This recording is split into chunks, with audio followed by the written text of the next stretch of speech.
Powered by AfterBuzz TV and hosted by Hall of Fame superstar Sean X-Pac Waltman, this is X-Pac 12360. And now your host, WWE Hall of Fame superstar Sean X-Pac Waltman. Welcome to X-Pac 12360, everyone. I was in the middle of turning my phone off just now. Okay. I said, welcome to X-Pac 12360, everyone. How you doing, Sean? Good. I don't know what character voice I was just trying to do for you guys, but I thought I would share that with you. Well, it's something different to start off the show. Yeah. Woohoo. All right. So it's a big week, Sean. Mm-hmm. Do you want to go ahead and jump into that, or do you want to talk about Did you want to talk about? Yeah, I don't know. Let's talk about miscellaneous shit. I brought Maria Menounos, our executive producer, benefactor here, AfterBuzz TV. Brought her and Sonia Deville over to Rikishi School here in Van Nuys. Yeah, nice. And I'm not allowed to disclose. It's a top secret. What the hell was that? Sorry, y'all. That was me pulling up the photo. We had a machine enter. All right. Yeah. So, anyways, top secret what was going on, but anyways. That's awesome. Yeah. I love that place. Yeah. So, I got in the ring, and I didn't plan on it, but I ended up rolling around with Sonya, and felt all right. My knee is pretty swollen up, though. I see. How long has it been since you kind of rolled around? Oh, fuck. Oh, in the ring and at like a wrestling school? Years and years and years. Yeah, I don't do that anymore. Right.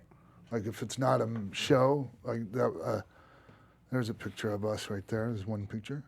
That's awesome. really nice, by the way. Yeah. Yeah. Sonya Deville, of course, an alum of AfterBuzz TV as well. Yeah. So what the hell was I saying? You were just saying you were Yeah, wrong. so I got in the ring and I wrestled like, God damn, I'm low energy today. So I got in the ring, rolled around with Sonya, did a couple little spots even, if you want to call it that. Sure. How is she? Just terrible, Denise. No, what am I supposed to say to no, that? how is she in terms of how is she doing right now? How's she doing? I think she's good. on Total Divas Yeah, now. yeah. Not in terms of wrestling, in terms of her herself, her person. Yeah, so there are a lot of great things going on in her life. She's got that Total Divas. That's an awesome gig.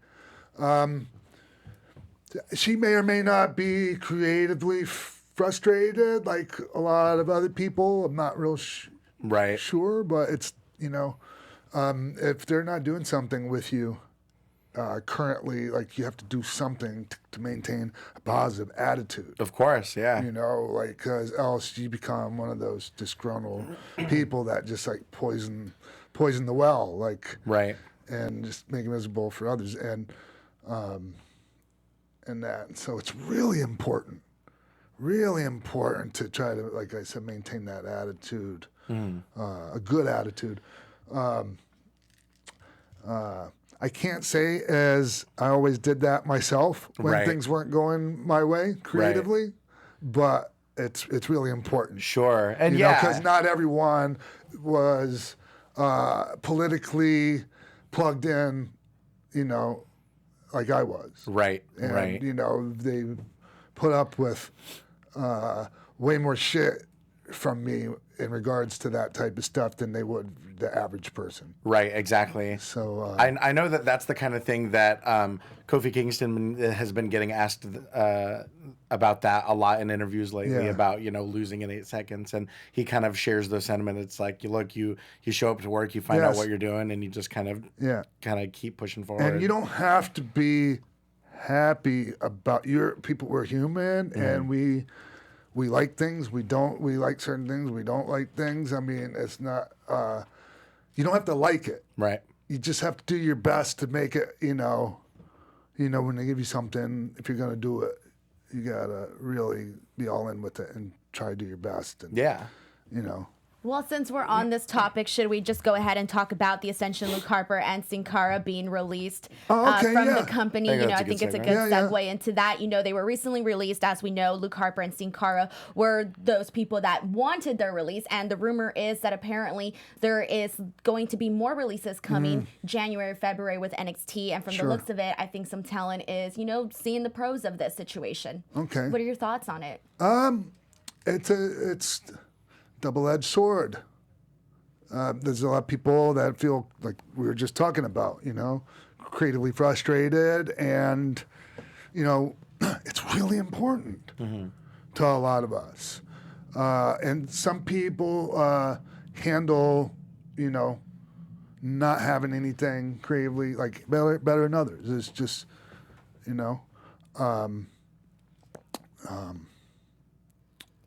what was I saying? Do you think that it depends on who it is? Like, for example, if one guy's being released, this guy can go off on the indies and make tons of money versus somebody else. They can probably just, it really depends on the kind of person that you are and what you want to pursue. That's what I'm trying to say, because there's a lot of people that, well,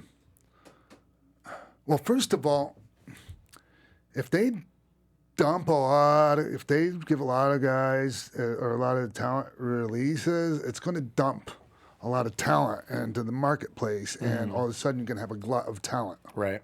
And so as much as, a lot of people would like this to happen, I just don't think they understand that part of it.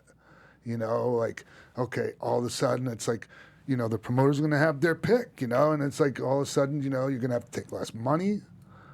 Or you're not going to have to, but that's what happens. Sure, yeah. Talent starts undercutting each other, going in for a smaller fee. I mean, those types of things happen. Right. It happened in the mid-2000s, when the Attitude Era, the big boom was coming to an end, and a lot of us, left and went and did independent stuff and TNA and things like that. And then, other guys come along or come out there, and the next thing you know, a promoter's going, well, I can get D-Lo or this person for that much. I'm like, well, then fucking get them. Right, right. Not trying to mention any name, but I'm just saying, sure. Don't mean to mention. Not trying to pick D-Lo out. No, right? yeah. It was just a name that, because I specifically remember one time, that being the case. It was somebody said that to me. So yeah, the market kind of gets saturated with guys that have that kind of level of recognition. Yeah. Do you think it also affects when somebody is trying to negotiate or renew their contract as well? You may they not be offered the big bucks anymore, because hey, it's fine, you can go or whatever. Yeah, and it's going to be so. I mean, there are certain people that already have their marquee, name value, and they're established, and they have built, a lot of emotional equity with the people, and they'll be able to get what they want more so than others. Obviously, that goes without saying, but I mean, even then, it's going to affect. Right. I just think it does make more sense, though, because, Sean, I know you mentioned or I forgot when we were talking about this, how there's so many people at NXT, and, every single day, I think Damian Priest was mentioning this, there's new people that he's just meeting for the very first time. So it's kind of that way to, clear out some of the people, maybe weed some people out. You got to do it. Got to do it. And there are certain people that, have been in the system for years. And aren't cutting it or aren't getting to that point. Or somebody's just not seeing something in them, or they're just not trying the right things with them. Something's not happening. And, they might leave. And I mean, there's examples of people that have left and done great. Juice Robinson. Well, I mean, when we had Luchasaurus on the show, he was in NXT for a number of years. Yeah. And I don't want, okay, I didn't mean to cut you off. Sure. No, yeah. But, I hate to compare the system at that time when it was still called FCW. Oh, sure. I hate to compare it to what it is now, because it's just that's just to say it's so much different. Right. That's just to say that there's any number of reasons that people might not pop up on people's radars. Mm-hmm. Yeah. I think it just really depends on the person's said work ethic, because if they're not willing to go out there and, branch themselves and, go do whatever it takes, like Drew McIntyre, go out there and revamp yourself, go wrestle in the indies, etc. You could be a Cody Rhodes, you could be a Drew, you could be a Juice Robinson. But if you're not that person, then maybe this is a con for you if you are to be released. Yeah. Some people might be better off just kind of blending in and collecting that check. Right. Until somebody goes, oh, hey, that guy's not answering the phone. Or just that, hey, they're, they're here. Yeah, totally. So, yeah. Yeah, but hopefully in these specific cases, it leads to bigger and better things. For a lot it will. Well, not for a lot, but for some it will, and some it won't. Like we talk about Juice. I think a lot of people in WWE just would have never saw that, and I'm like, that potential that he's realizing right now. Yeah. So I think it's going to be interesting to see within the next few weeks or months or so who these names are. So I think we'll be talking about it way more as we continue on. But Sean, do you want to go ahead and talk about the WWE Hall of Fame? Yeah. So as we just heard last night, actually WWE issued a press release first, and then they announced it on Raw that Batista and the NWO would be going into next year's Hall of Fame. So congratulations, two-timer Hall of Fame now, back to back. Yeah. How do you feel? I'm happy. Obviously I'm grateful. I don't think anybody, no one's ever gone in back, I was wondering if that had ever happened. I would venture to say it's probably never going to happen again. Mm-hmm. But if they're handing out NWO Hall of Fame rings, I'm definitely going to go get mine. Yeah. Yeah, and I kind of expected, some people were going to be, what's X-Pac doing in there? And like some people legit just. Maybe when they started watching, like I was already gone, and or some people just think they know what I did there, and they just still aren't impressed or whatever, But yes, I'm definitely not turning it down. Right. I think it's crazy. I'm bummed out for that Eric Bischoff's not in on this. Yeah. Yeah. Yeah, he was definitely such a... I feel bad for that. I actually feel bad about that. Right. Because, that was... it goes without saying, right? It was such a huge part of the formative years. Yeah. I've talked about this on the show at different times, and, but a lot of people still might not be aware of, my contribution to that whole thing. And, my one meeting when I came out here rehabbing an injury, my one meeting with Barry Bloom changed the whole business. And, there would be no NWO. Mm-hmm. None of that would happen if I didn't have that one meeting with Barry and get on the phone with Scott. And... you know about that, right? Or no? Right. Yeah. Do you want to go into some of the details as for that and how that sort of happened? You're coming into WCW, how that happened exactly. Yeah. Well, none of us were even. None of us. We were all just doing our thing. We were on the grind. We were WWF. Through and through. And it's just I came out here and like I was saying, we have an injury and. I met with Barry Bloom over, a desire to get some movie roles or something. Right. And that's when Barry was like, "Hey, Eric Bischoff's, been given the, the checkbook, and he's been given some room to throw some money around." I'm just paraphrasing. Sure. Anyways. Nice. We got Scott on the phone, and that started the whole thing. I see. Go ahead, and also, I would have either been the first guy or the fourth. Mm-hmm. It's just and I've told this story before too.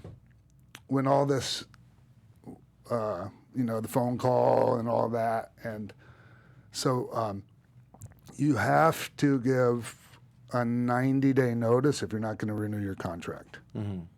And so my contract, I missed that 90 days, so mine rolled over. Okay. And so for a while there, it looked like I wasn't going at all.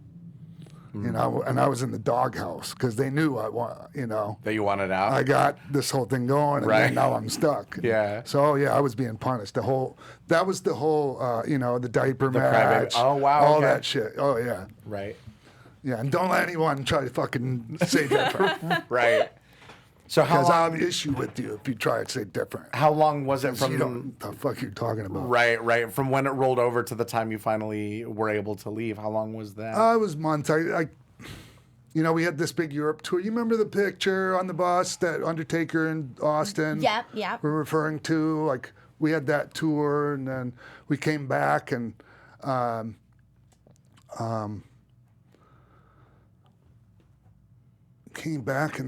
had an incident at TV where I ate too many pills, and I went down, and they had to take me to the hospital. And anyways, Vince put me in, he paid for rehab. That was the first time I went to rehab. Yeah. Yeah.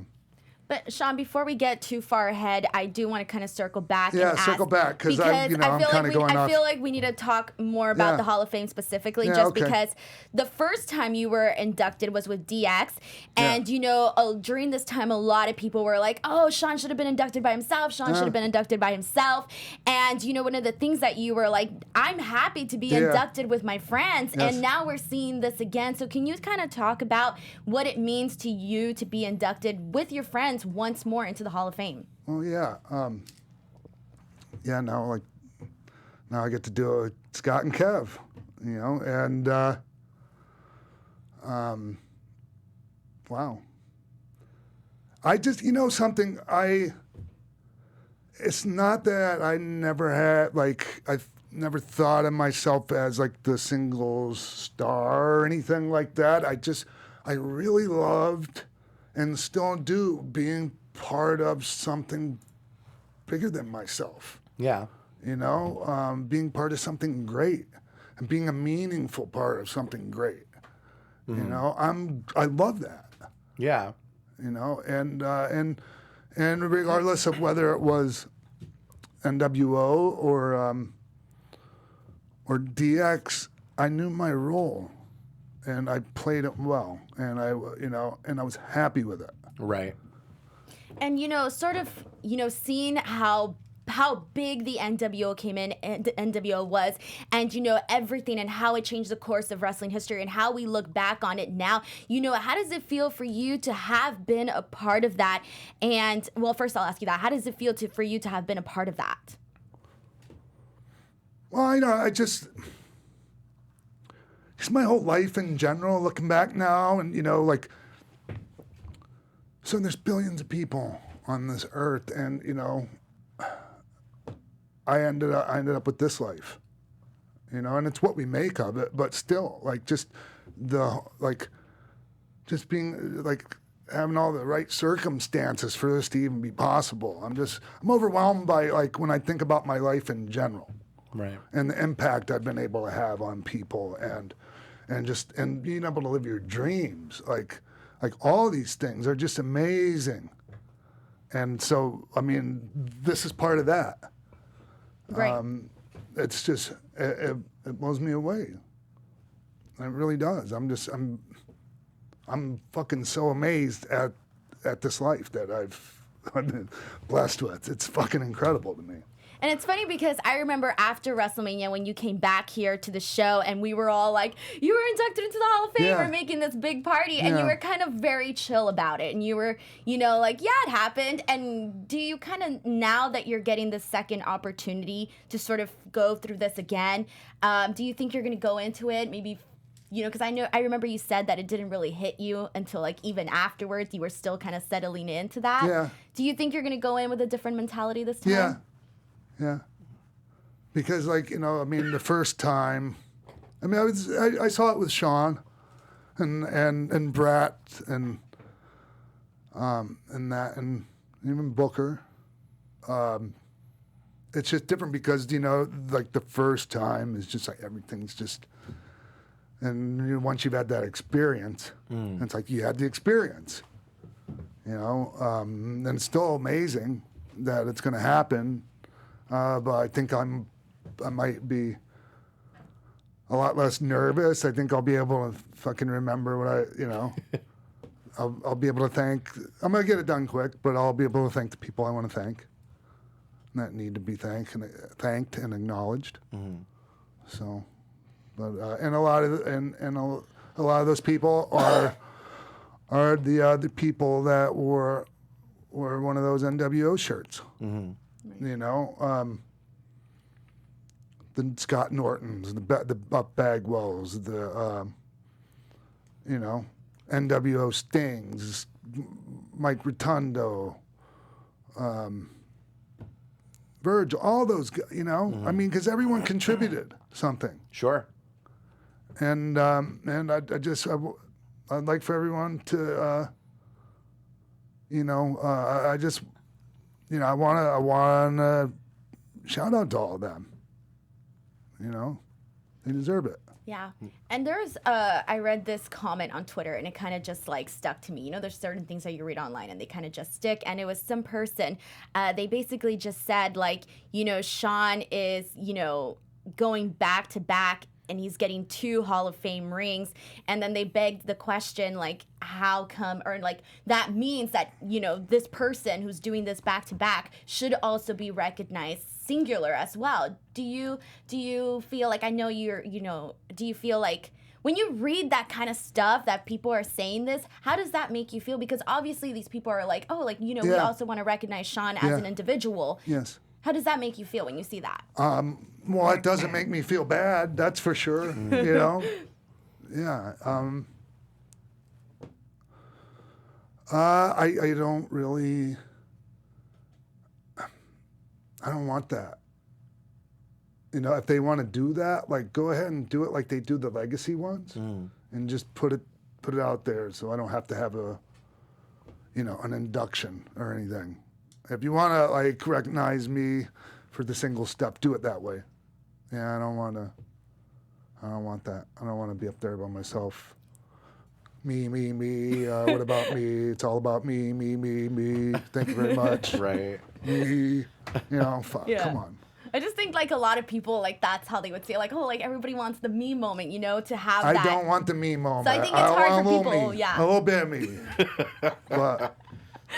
Well, it's like you said, there's something so cool about being a part of something bigger with your friends, you know? Not even just NWO and DX, but I mean, when, you know, with things like X Factor and things like that. Yeah. Also, you know, I'm thinking about, like, just everything from the early NWO days that I was part of. And, like, it's really making me think again, like, you know, boy, and, you know, I've talked about how bad I feel about Eric not being on this, but Show was right there with us. Right. I was thinking about that too. Yeah. And, you know, like, he became, like, the fourth. He was, basically the first one after Hogan and Scott. At Road Wild in Sturgis, because that was my first day in. And I was trying to get my release, and they kept screwing up my release. Or WCW wasn't satisfied. They thought it was some kind of trap or something. Oh, wow. Like they were trying to, you know, because they were having some litigation and threatening to sue over the outsider stuff, you know. Oh, right. Yeah, you remember that? Yeah. And all that. So, you know, I'm trying to get my release, and, you know, they had one in time for the Road Wild one with Hogan. And anyways, who was the fourth guy in that? Was it Show? I think so. I thought it was Show. I thought wasn't Show in the match with him? God, I don't remember. Yeah, anyways, it was either the fourth or the fifth. Yeah. Anyways, that Road Wild, I was there and waiting to debut, and got pushed back. Right. Interesting. And it's so funny that you being the sixth member played so much into your identity as six at the time. Yeah. So you're saying that you think Eric Bischoff should have been also part of this and the Big Show. Oh, yeah. Was there anybody else that you felt should have been part of this? Not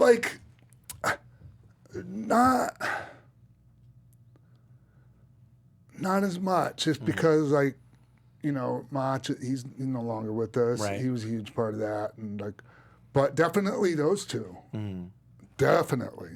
And I'm just thinking about how we felt as a unit behind the scenes, and the bond that we all shared, and we were together every night. We would do Nitro. We would go back to the hotel. We'd all get together. We'd watch the replay down in the bar, and it was great. It was great. Hogan, Hulk would have us up to his room, and the guys that drank, he would have a big tub of beers for everyone. All the luchadors would be there.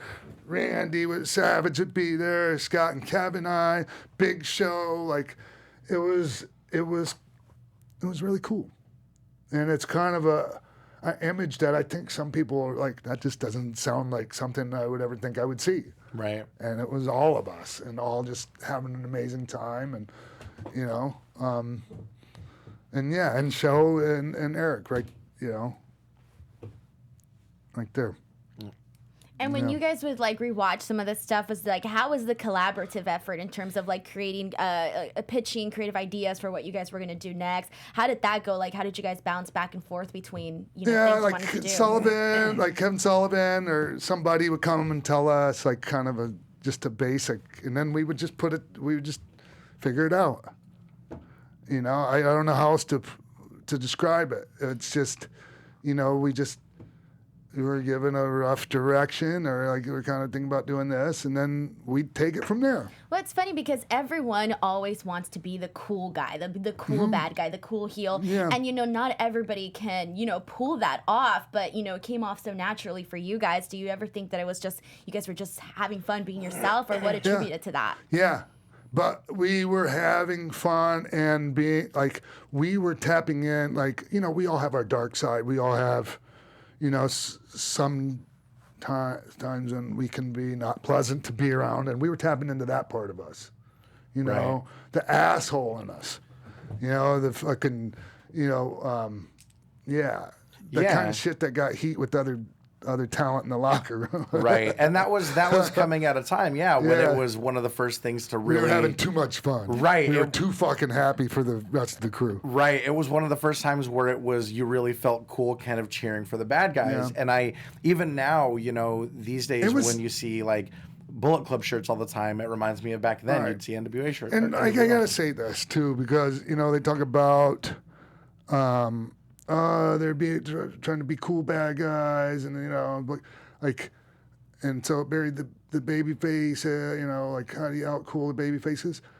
If there were cool baby faces, we wouldn't have been able to do it. Right. There weren't fucking any cool baby faces when we got there. Right. Nobody was over. So I'm just fucking being. I mean, there were some guys. Right. But not to the level that you needed them to be. Guys, and the guys that, you could do something with, or guys that a lot of people thought, they're, like Lex. A lot of people were brought him back and whatever, but, he was fucking white hot by the time we were done with him. Yeah. And Dally, and I say we, Scott and Kevin. Sure. That, but so once that happened, and once the bell rang, we were fucking heels, and the crowd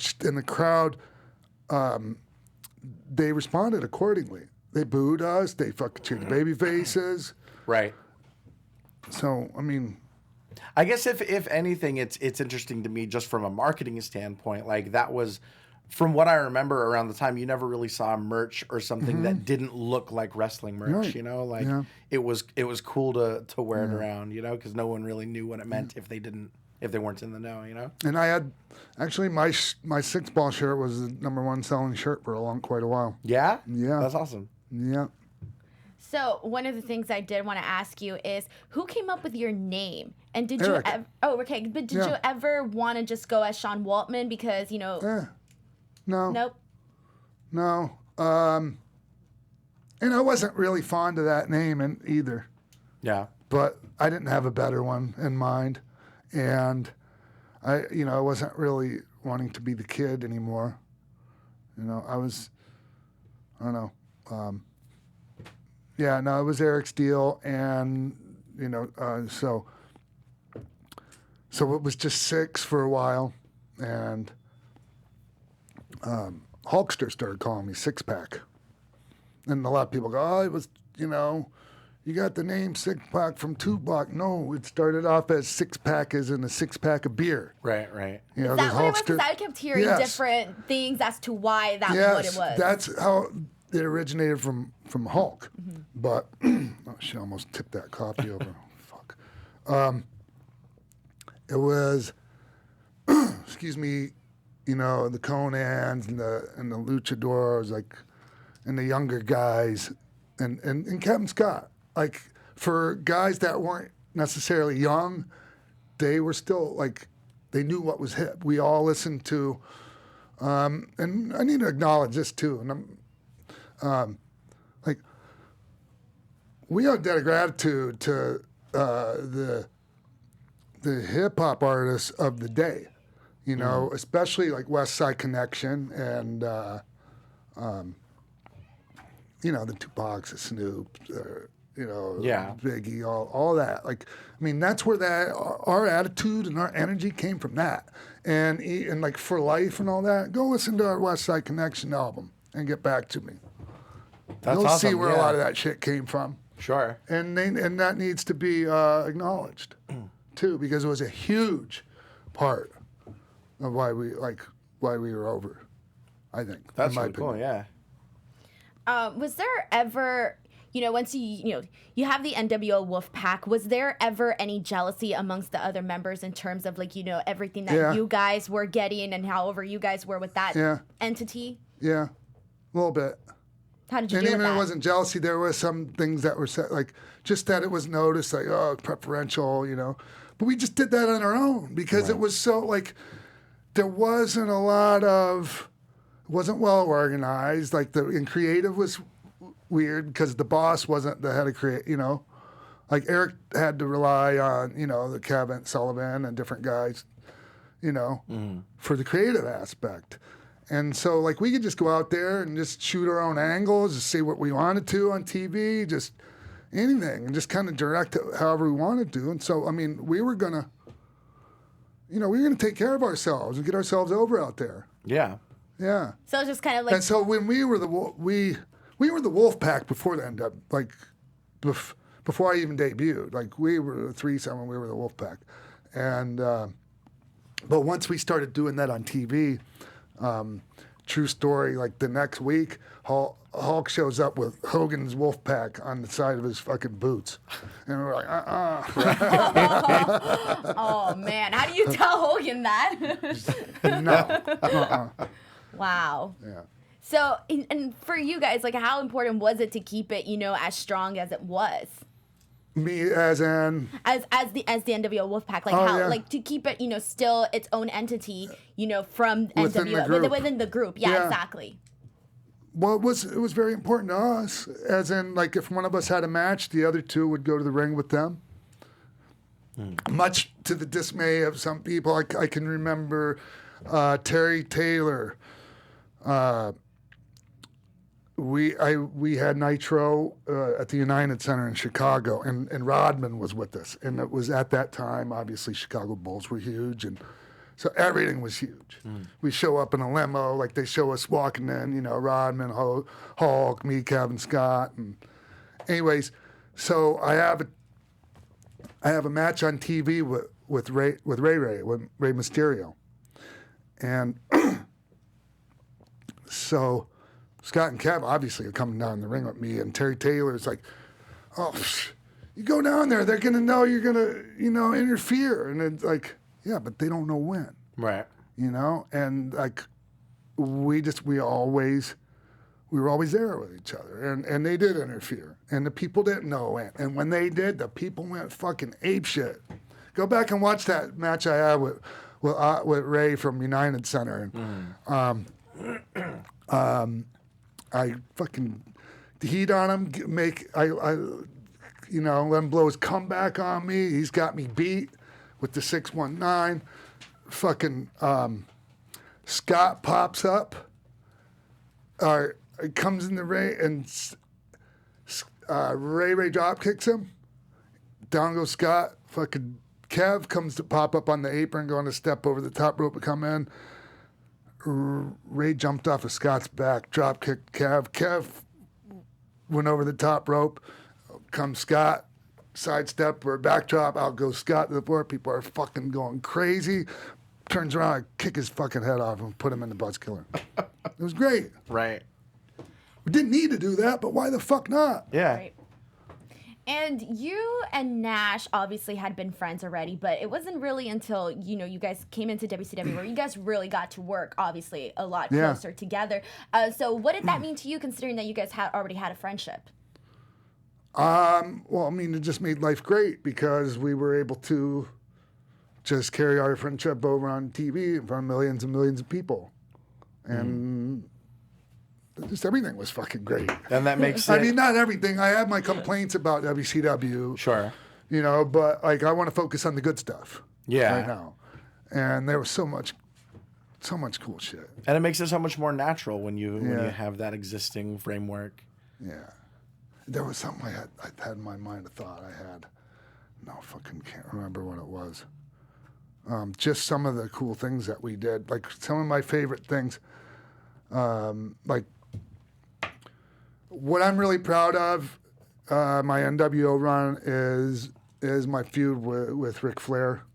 Yeah. That was just one of the, for me, like top 2 or 3 things I've ever done in wrestling was be able to have a meaningful feud with him. And fucking people want to see him kill me. Right. So there's that. And that, just all that stuff we did with the Horsemen and just the 6-man that Scott and Keven, I got a fucking hair in my eye. It's really bothering me. Sorry, everybody. And the 6-man, Scott and Keven, from Slamboree in Charlotte, the return of Rick and Roddy Piper and Kevin Green, who was huge in Charlotte with the Charlotte Panthers at the time. And it was just great. It was so great to be a part of that. And I was a part of, I think, the last War Games. The very last War Games. And that's when we, Mr. Perfect was a Horseman. He turned on them and slammed Rick's head in the door, and which was all great stuff. But Horsemen never got the payback. They never got their revenge, which sucked. That part sucked. That was bullshit. And it's cool because I know that we've talked about this on the show a lot, where you said that you feel like a lot of people have tried to do what you did when you guys were mocking the 4 Horsemen and all of that, and just kind of how that a lot of people have tried to do that. Yeah. Yeah, the parodies. Yeah, just got so overdone. By the time I got back to,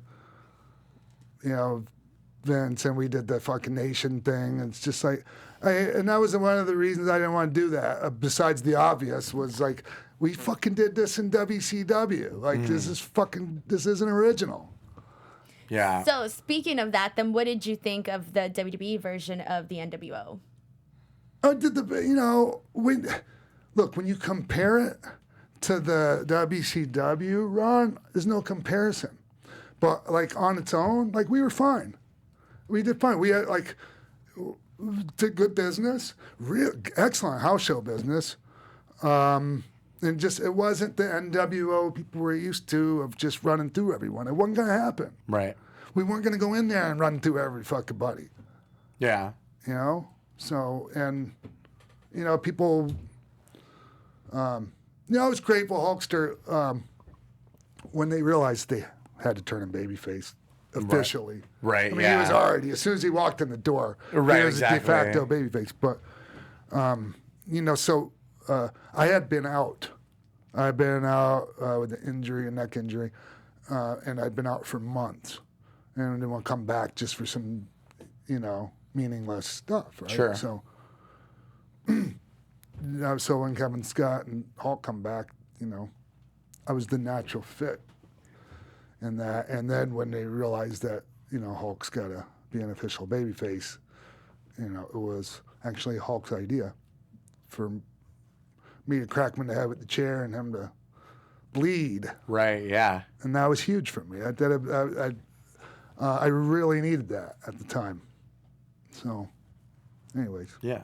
So I guess my last question to you is when you look back or, it's, not looking back actually, looking forward in terms of people that, from years and years from now, or people are going to go back and talk about the NWO and all of that. What do you want fans from years and years from now to remember? Like new fans, old fans, etc. To remember about the NWO specifically and their legacy.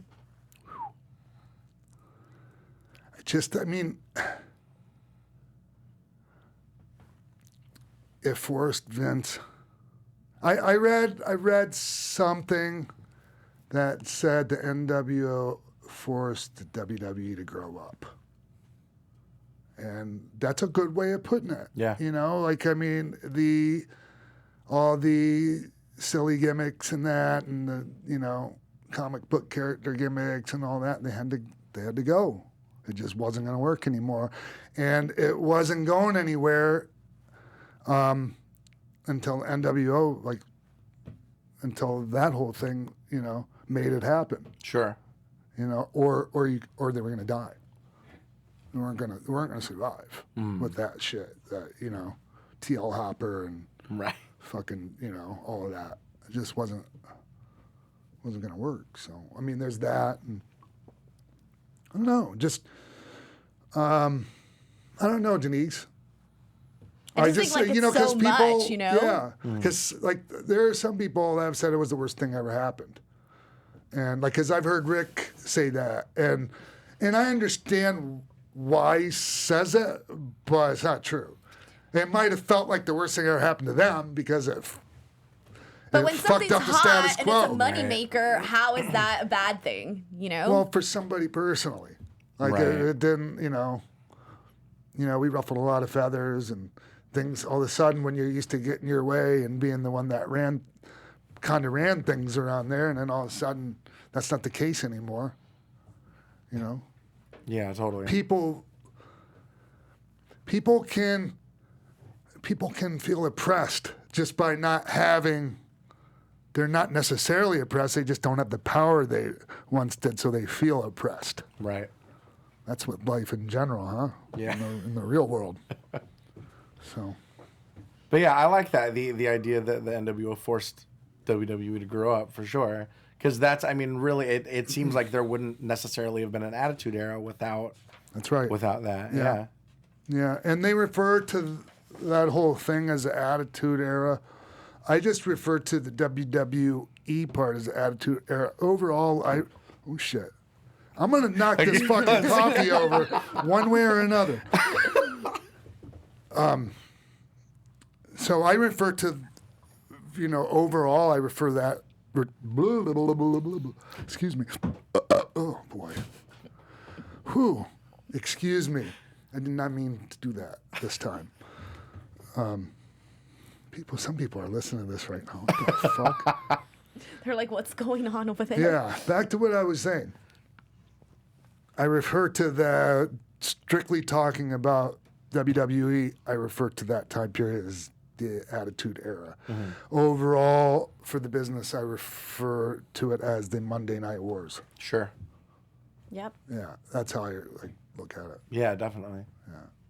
Yeah, I just think it's so cool how, even now, everybody's tried to get something as hot as the NWO, and, Yeah. You can... And just tried to, try to replicate the angle or whatever, but, the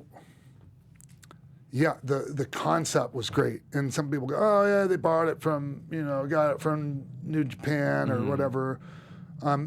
That's true. However, it was it was done a little differently, and also it's the personalities and the characters that made it work. Yeah. As more so than the concept and the angle. That's awesome. Yeah, you could put other people in that. It's not going to work. Don't care how fucking good idea it Yeah, is. exactly. That's definitely true because I feel like we see that in TV shows. Like you can have the storyline, but it's the characters in the show who make it what it is, you know? Hey, so real quick, you know, damn it. Excuse me. 1 second.